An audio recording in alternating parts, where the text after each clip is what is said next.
Hello and welcome. He calls himself a simple Tibetan monk, but he's far more than that to his people and most of the Buddhist world. He's a Nobel Laureate who's had to live in exile in northern India ever since he fled his homeland as a teenager. This week on One, meet His Holiness, the Dalai Lama.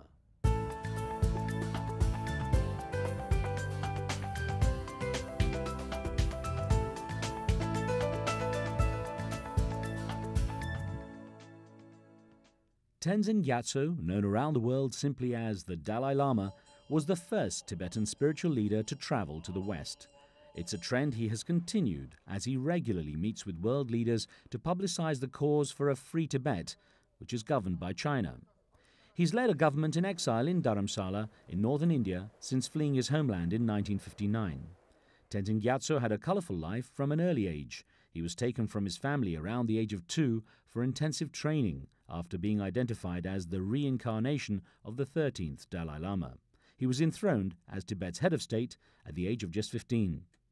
In 1989, this simple monk, to use his words, was awarded the Nobel Peace Prize for his efforts for a peaceful resolution in the struggle for a free Tibet. Your Holiness, it's good to have a chance to chat with you. Pleasure, thank you. You've been, the leader of the Tibetan people in exile now, 55 years, spent, 46 years of those in exile. Does it get to a stage where the struggle to reunite with your homeland, to do something for your homeland, becomes futile? Do you ever reach a point where you say, there is no sense of progress? No. Actually, at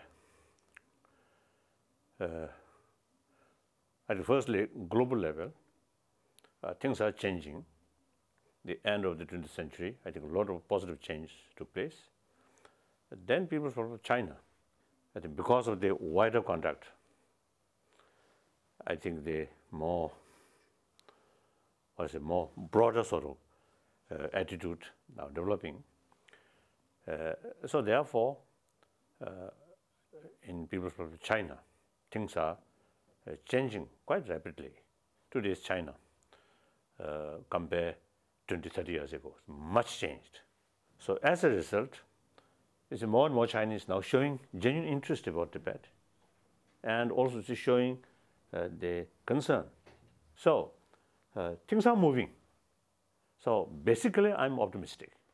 Now, you do make political statements, though. You do have a position on the political platform. For example, with the US invasion into Afghanistan and later into Iraq as well, you were actually publicly saying, we don't know if it's a good thing or bad thing, let's wait and see.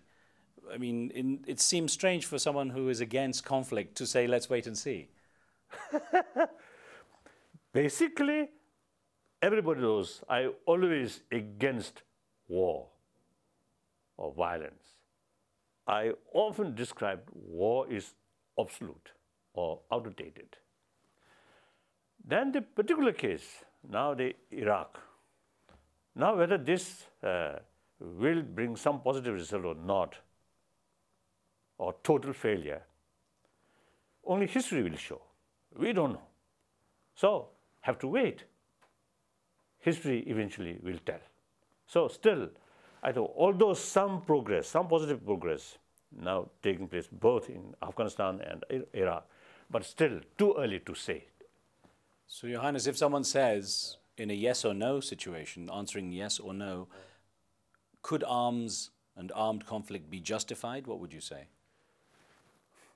Basically, always better to avoid. But if you already involved, like Iraq, although with the name of enemy, but so much destruction, so much suffering, and so much expensive. It affected American economy also. So therefore now present, I think now according to today's reality, I think we should not take decision on the basis of just focusing one single sort of spot, but we must look wider perspective. You know, September the 11th caused a huge rift, according to a lot of people, a clash of civilizations between the Muslim world, perhaps the Arab world, which is Muslim and Christian and others obviously, and the West. To what extent do you believe there is a clash of civilizations? No. Some so-called fundamentalists, that potentially every religion have that kind of narrow-minded small groups always there. Now among the Muslims also there, among the Hindus, among the Buddhists, among the Jews or Christians, always there.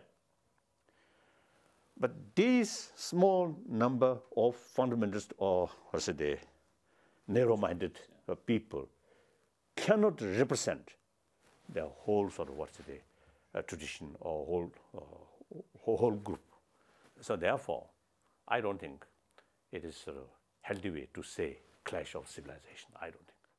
Now, Your Holiness, you are where you are after all this experience, all this international experience and so on, but let me take you back to your childhood, your background. Your childhood was unique in that you were recognized at the age of 2-3 years old as the successor, as the reincarnation to the previous 13th Dalai Lama. What are your earliest memories? Oh, do you remember that moment at yes, all? Yes.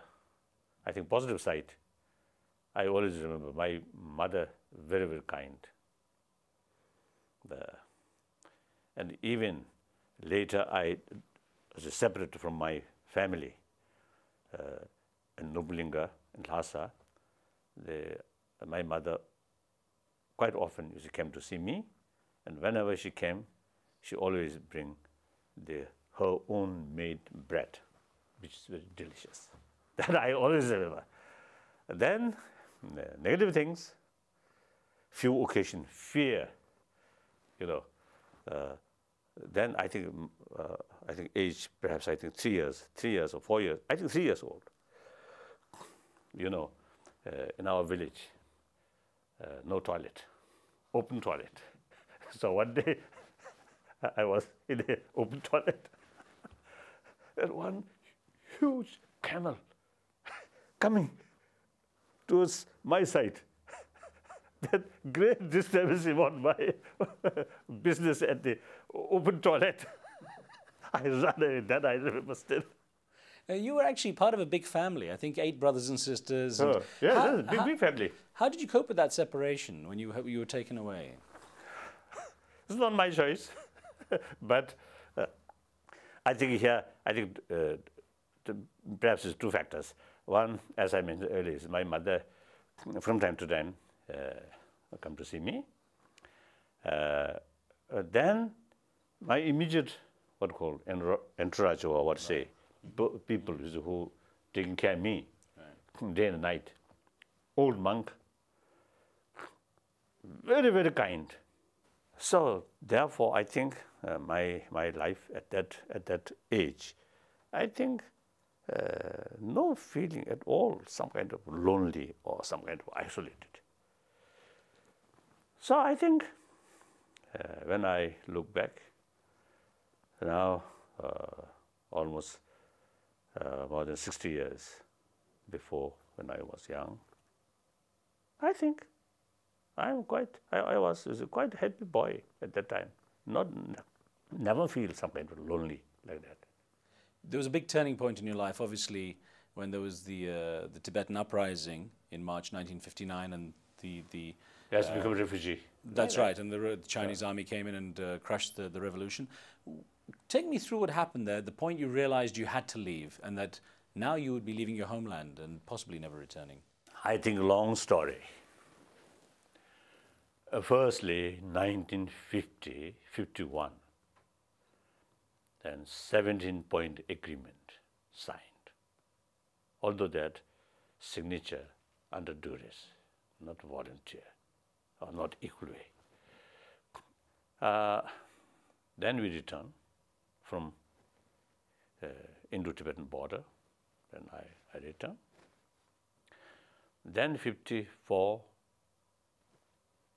I went mainland China and having several meetings with Chairman Mao and at that time, all the leaders, practically all the leaders I met. About at least, I think, around 10 months I spent in mainland China. In Peking itself, I think a few months. So during that period, I believe we developed very close relations with leaders, particularly Chairman Mao. Chairman Mao Chairman Mao was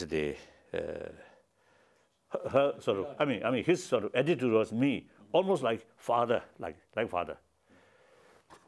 And of course, he gave me very good suggestions or advices. At that time, I really have deep respect for him, beside great revolutionary.